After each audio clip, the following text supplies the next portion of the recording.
Pagdawat sa mga entries para sa Governor's Cup 2026, tagsibog.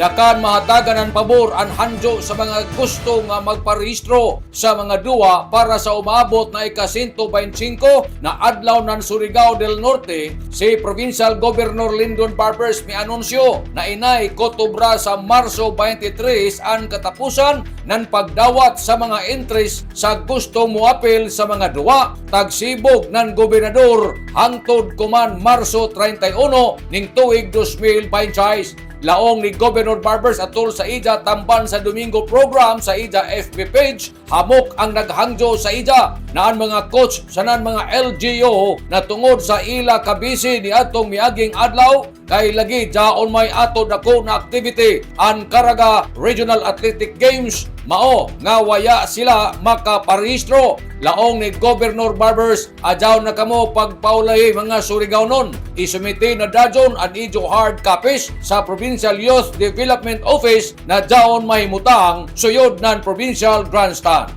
Nanukad, gikan diri sa Kapitolyo, ini si Marichiners Marcon Sim Vlogs, Mario Conali Simulan Mulaong. Salamat, maradyaw na adlaw, natong tanan.